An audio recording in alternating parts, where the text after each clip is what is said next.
All right, the dust has officially settled.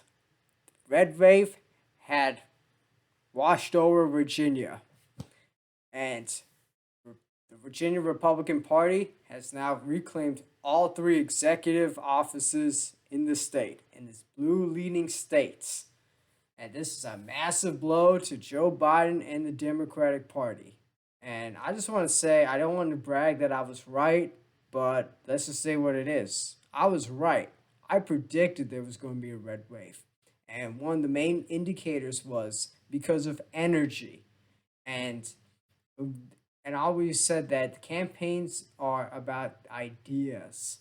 And let's not forget, Terry McAuliffe ran the probably most pathetic campaigns I'd ever seen in my life. I mean, just blaming Trump for everything. I mean, that was a year ago. I mean, we all have this Trump fatigue. I'm like, just stop it with this. Get sick of hearing about this, about Trump, Trump, Trump. People got a lot of issues to facing with. You see the cost of gas, cost of groceries, cost of just basic goods, and on top of that, the basically, Glenn Youngkin ran the most disciplined campaign. I said that before he was able to have a coalition of Trump supporters, you can say even like the even moderate voters and some Democrats as well had crossed over. I mean, this is a state that Joe Biden won with what 55% of the vote by 10 points, and then sure, and Glenn Youngkin won. This is like a 14-point swing. Well, it's too late at night, so I can't really do math right now. Plus, my mind is going, it's a bit haywire. But the dust is officially settled, and I said Republicans won all races, all three of them. In fact, they also won the House of Delegates. The day after, the Democrats lost 7 seats. You know, and this red wave did not just occur in Virginia. New Jersey was close, but this red wave occurred in all the other local towns from Long Island to Seattle, even a lot of the progressive, even in like, well, I forgot what else. I know in Long Island, like, I'll do a video on that, like the Democrats had swept, but we're just going to be focusing on Virginia today.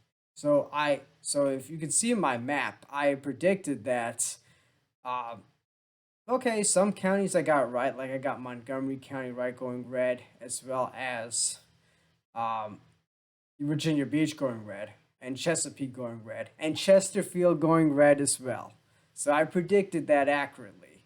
However, Loudoun County, okay, I was wrong. I mean, I did not know that. I knew that county was blue, but I thought like because of all the controversy that was happening with CRT and the transgender issue, that I thought that the momentum was on the Republican side. But fortunately, I was wrong.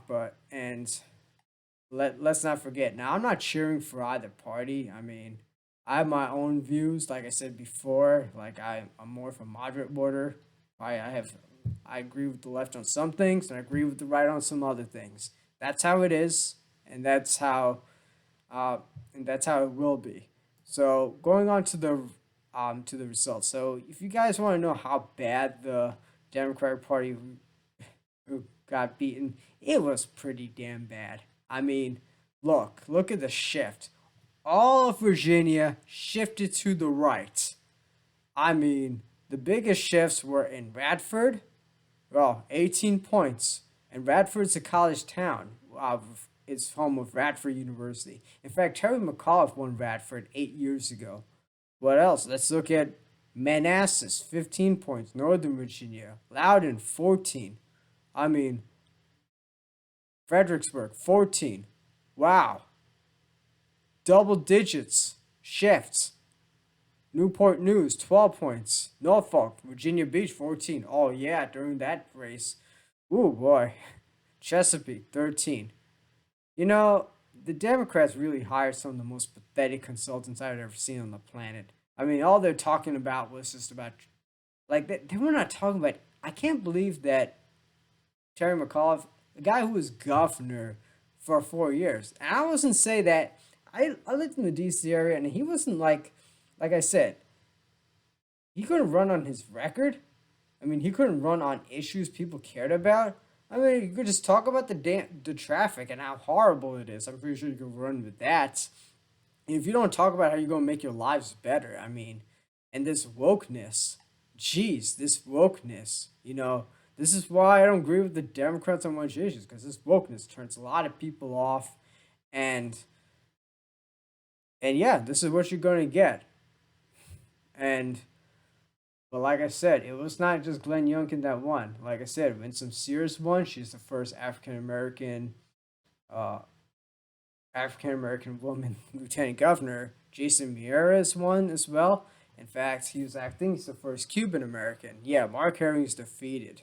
So, basically, and what's funny is that the aftermath is the Democrats are just blaming each other. You have the progressives blaming now the moderates slash establishments blame the progressives, and they're not. Nothing's going to be learned.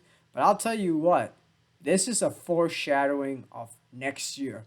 Because next year, if you're a Democrat, you're not safe in any district. You're not safe. If you think your seat is safe, I mean, you're in for a rude awakening.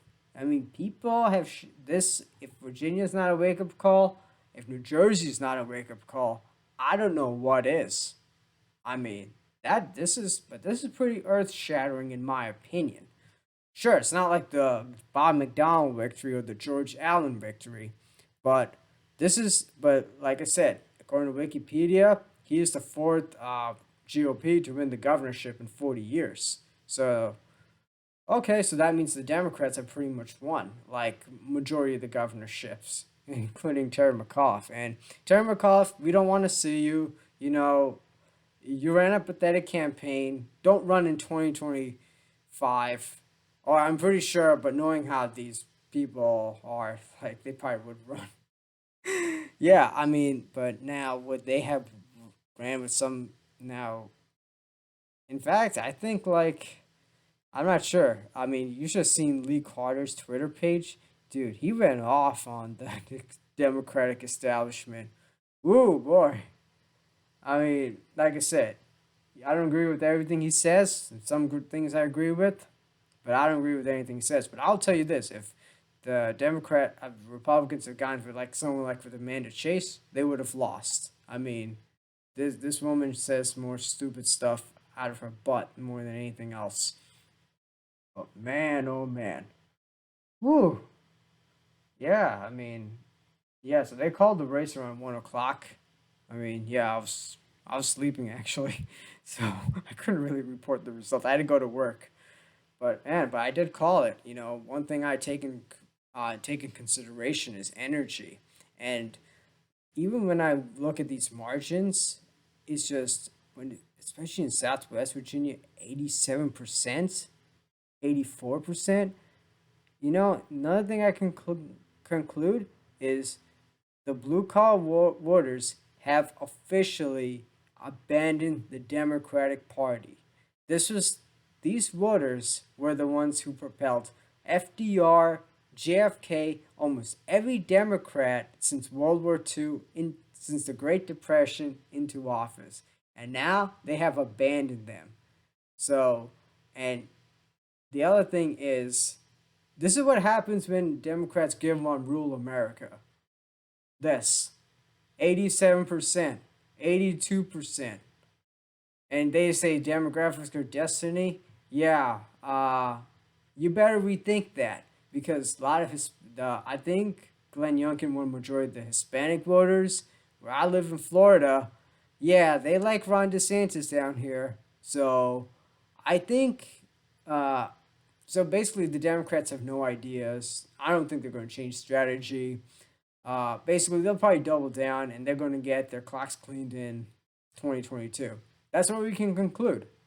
Anyway, I'm not trying to brag, but I did call it before, and I know you're sick. I sound like a broken record.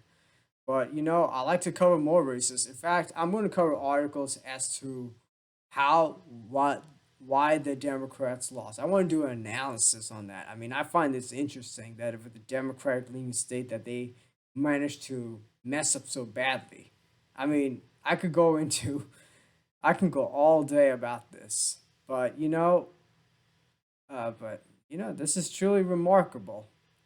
So, so yeah, I mean, it is what it is. The dust is finally settled. The GOP has done a complete sweep of all the offices, and Terry McAuliffe's political career is over. All right. Well, just want to thank you for tuning in. Please like, share, subscribe, and you have a wonderful day.